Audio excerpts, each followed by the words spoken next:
I'm talking today about the uncommon life. Knowledge is the new currency.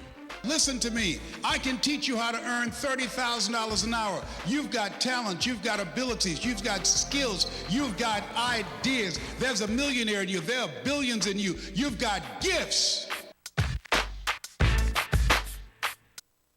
It's an incredible time. I want you to experience something with me right now. Close your eyes right now. Close your eyes. Everybody, just do this with me. What if right now that you could only move around in your body, but you couldn't have the gift of seeing? How would you figure out how to make it? Open your eyes. Mike, come up here a minute. Come up here. Give a round of applause to Mike Jones. This young man came to see me in Chicago many years ago. He called a friend and said, I'm going to see Les Brown. Heard he's teaching people how to speak. He was on Social Security, and no one would come with him. Mike been blind since he's 10 years old. So Mike left Philadelphia on a train to see me in Chicago. He called a friend and talked to her about it. She said, you want to see him? And she said, yes. He said, yes. She told him, well, go see him. So Mike had someone to take him to the train station. He doesn't have a dog. He doesn't use a cane. He's been blind since he was 10. And he came to see me in Chicago. Now, here's something happens when you take a chance, when you are willing to walk by faith and not by sight. When they put him on the train, the person he was seated next to was on the way to Chicago. Of all the people leaving Philadelphia. Now I want you to think about your goal, and I want you to think about your dream, and I want Mike to tell you about his journey from that time then. How much were you earning on Social Security at that time? About $500 a month. About $500 a month, and now he's an entrepreneur. How many children? How many employees do you have? About 10. He has 10 employees. He's the CEO, has a thriving business in a so-called tough economy. Let us say together, recessions restores resourcefulness. Tell him your story, Mike. Thank you, Les. Good morning, everybody. Now, I don't know how many people here, because I don't have the benefit of seeing like most of you that are in the audience, but I give me an idea of how many people out here, and let me hear you say, good morning. Good morning. Man, this place sounds packed. Fantastic. I thank God for my friend, Les Brown. Les Brown. I just want to tell you very quickly, as Les has already said, I lost my sight when I was 10 years old. I went into a hospital that was supposed to help me see better. I had sight. I had not 20/20, but I had good enough sight to probably drive a car if they had left me alone.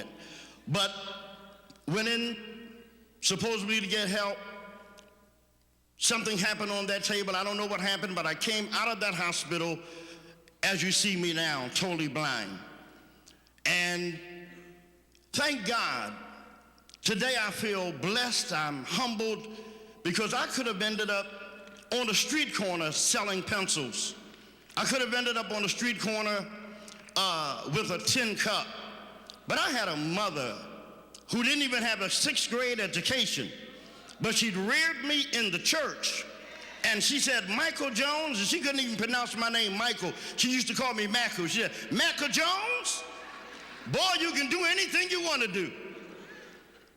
And you know, when I was sighted, I'd run around like any other child, running up and down the street playing and doing all the things 8 and 9-year-olds do. But she got me after losing my sight and taught me, and she said, you know, I want you to do something. And I said, what's that? She said, I want you to think and meditate. I didn't know, meditation, what are you talking about, mother? But what happened, when I lost my sight, I couldn't do all the things I used to do. And I used to sit quietly and think. And in the process of thinking, I began to realize that I could do poetry, I could do some songs, and they were not gifts that came after I lost my sight. You know, some people, think that when you lose a certain sense, you get other gifts. But what I'm saying to you is those gifts were already there. But because I became blind, I had the time now to sit and think about it. Now you say, Mother, what am I going to think about? Think about what you're going to do with your life. Now, she was not a motivational speaker guru, but she was a person who had mother wit, who had God. And that lady would have me come in and have me sit and think, and I used to think about what I wanted to do when I got older. And then I used to think, I was about 10 years old, and I said, oh my goodness, by the time I became 14 and 15 years old, all teenagers love to stay on the phone and love that the girls like to talk to boys and boys like to talk to girls. And I said, oh my goodness, what am I going to do? Who wants to date a blind teenager? Who wants to date a 15-year-old that's blind? And so I had to think. Somebody say, I got to think. Say it again, I got to think. And so I came up with a system. You got to have a system, a plan. Tell your neighbor next to you, you got to have a plan. And you know what? I used that phone, and it was a tool. And by the time I graduated from school, I said, I got to do something. And you know what I did? I called all over. I couldn't get on the bus like that, but I used that telephone. Somebody said you got to use what you got to get what you want. And I used that telephone, and I called all over for jobs. I called the mayor's office. At that time, it was Mayor Wilson Good. And I reached his director of information. I worried that woman, and I called her. And so finally she said, listen, we're going to do something for you. We got a program for you. We're going to show you how to do arts and crafts. You're going to make things, and, you know, it's going to have a lot of fun. You can maybe sell some of those things. How's that? I said, wait a minute. Wait. Hold it. You must have misunderstood me. I'm educated. I've been there. I know how to make the brooms. I make the best broom in the city. No. This is what I want to do. I want to get in the fruit business. She got back to me and said, listen, I talked to the mayor. We'll make a deal with you. I said, what is it? If we help you with the finance to get your license so that you can have a legitimate fruit business, do you promise not to call us anymore? You promise not to bug me anymore? I said, listen, if you do that, you'll never hear from me again. They helped me get that, got my license, got my truck. Post office was auctioning their postal trucks.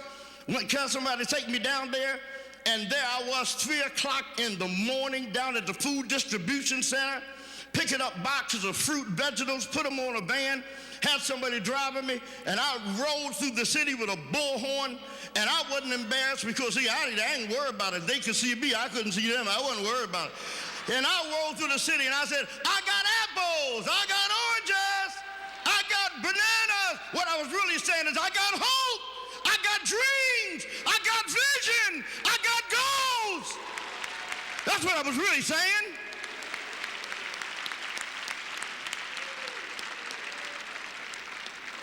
But my mother kept me involved. She had me in an art class. She had me in the band. My mother wouldn't let me feel sorry for myself.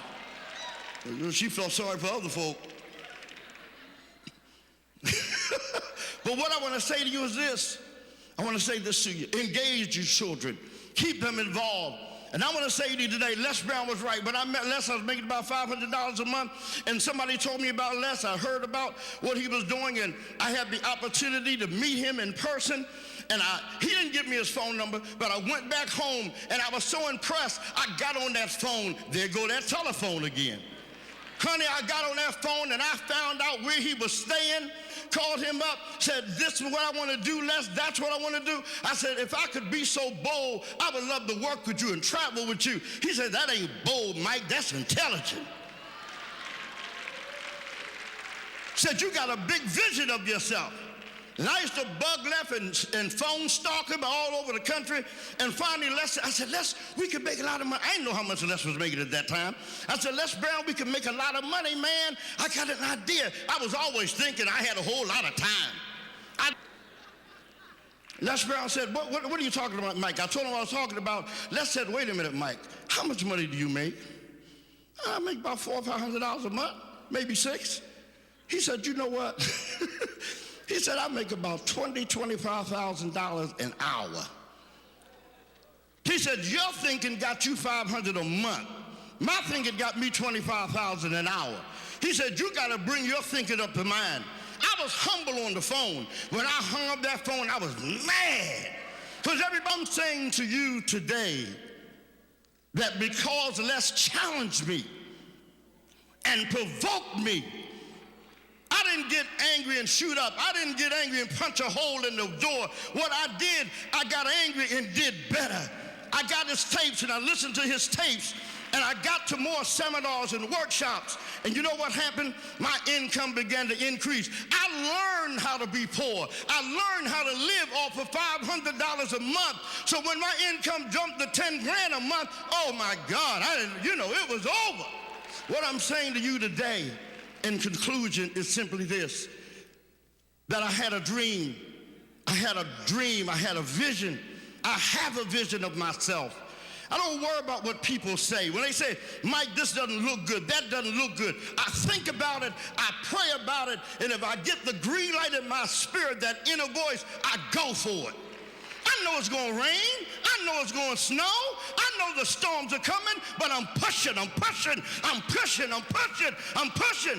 And today, I just signed a contract within the past 90 days that is worth over $1 million. But listen, it requires that I get up at 2 o'clock in the morning. But you forget, I used to get up 3 o'clock in the morning selling fruit in the city of Philadelphia. How many of you today got dreams and got goals? I got apples. I got oranges. I got peaches. I got dreams. God bless you, ladies and gentlemen. Mike Jones, give him a round of applause. Woo!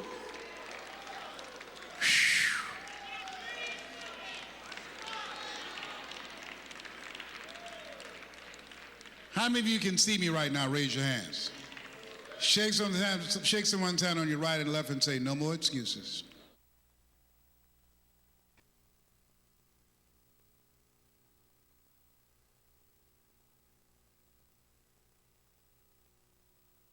Hello, this is Les Brown urging you to vote for Mike Jones. This is a time that we need leadership that can provide insight and methods to pass legislation that would give us a sense of safety, but also help us to develop our youth and be able to learn what we need to do to make it in this global economy. Now's the time for change, for experienced leadership that can make a difference for you. That's Mike Jones. My name is Les Brown. That's my story, and I'm sticking to it.